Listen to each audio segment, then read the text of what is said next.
Coming up on Newsbeat, March is Women's History Month, and we'll show you how LSU celebrates. And the winner is, we'll show you highlights from Sunday's Miss LSU pageant. But first, how North Louisiana is bracing itself for economic disaster. Newsbeat starts right now.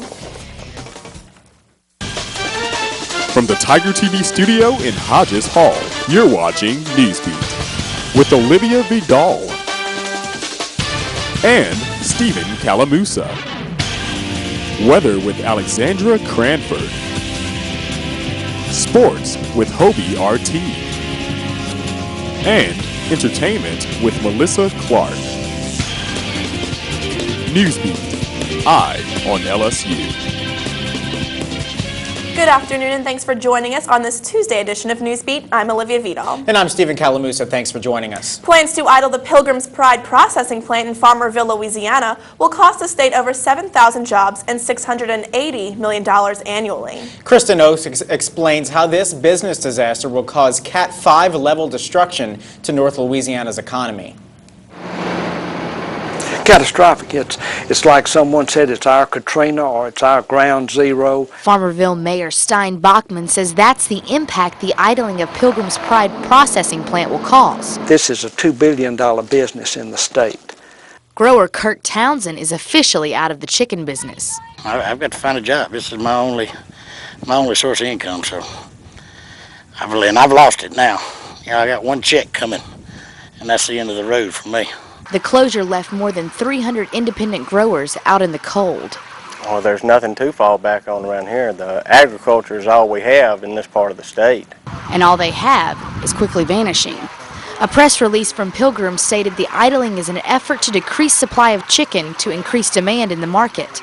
Pilgrim's has already cut supply by killing over 80,000 of the producing birds last week, with another 80,000 set to be killed on Friday. Pilgrim's declined to comment on the slaughter of the birds. All across North Louisiana, poultry houses are silent and empty, much like the hopes of the growers of this area. The plant has been idled for 18 days, and residents like Russell Wade are left with nothing but time to wait. You know, that's the answers we're looking for primarily. Not who's buying it, but, you know, when they're going to buy it, you know. That's the main thing. That's the number one question that everybody's asking is when. When can we go back to work? The uncertainty has left thousands of North Louisianians at a standstill, hoping for an answer. Pilgrim's Pride is at a crossroads to where people are going to judge them. Did they do the right thing for the nation? Did they do the right thing for their farmers? Did they do the right thing for their employees? Reporting from Farmerville, I'm Kristen Oaks. Governor Bobby Jindal is currently negotiating an offer with Pilgrim's Pride to buy the Farmerville plant, but Pilgrim's just recently rejected his offer of $60 million. Pentagon residents are getting used to some new scenery. Wrought iron gates recently went up around the Pentagon residence halls.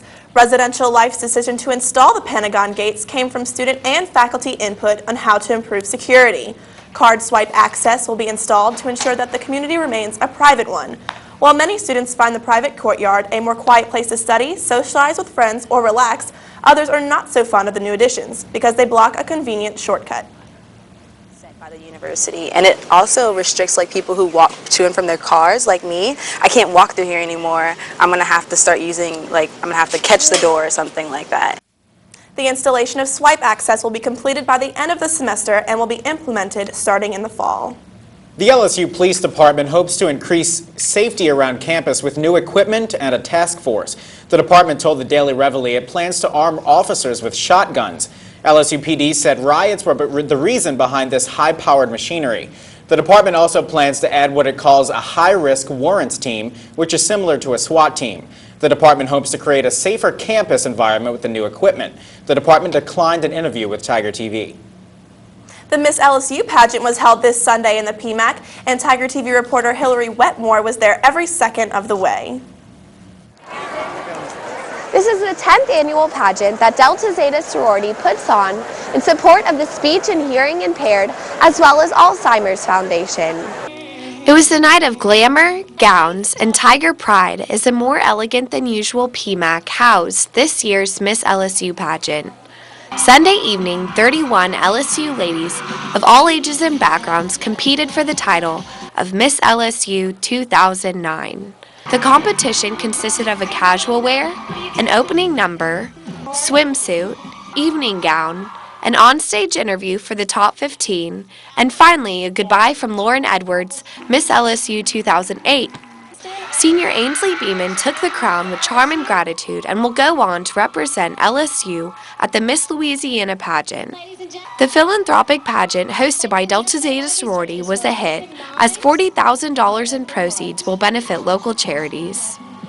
Freshman Sarah Comiskey benefited from the pageant as well. So I knew I'd learn more about myself, meet great girls, and it's just a ton of fun to be out there and to have fun with a bunch of girls who all become your friends. For Tiger TV, I'm Hillary Wetmore, Eye on LSU.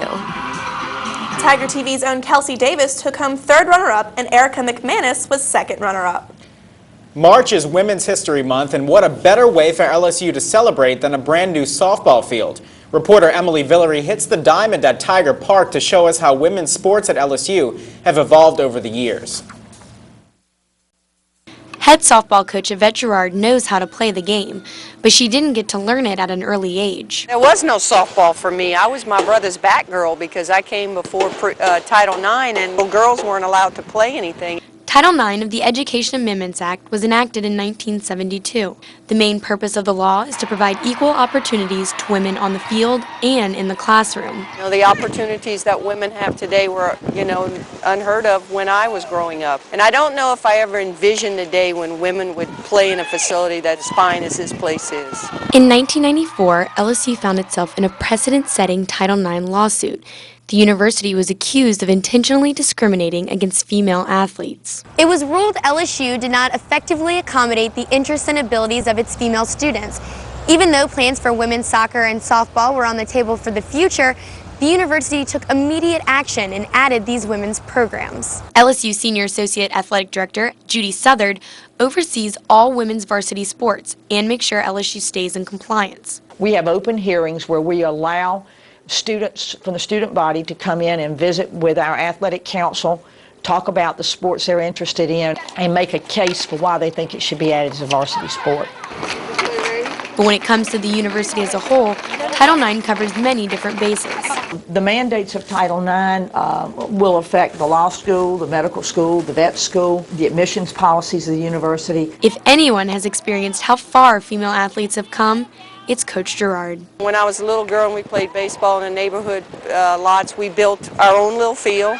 When I was a high school coach, I built my first field. Now at LSU, I'll leave here with this facility being built for women for generations to come. For Newsbreak, I'm Emily Villery. The new Tiger Park cost nearly $12 million and opened this season. According to Title9Info.com, women's participation in sports makes them less likely to consume alcohol, tobacco, and drugs.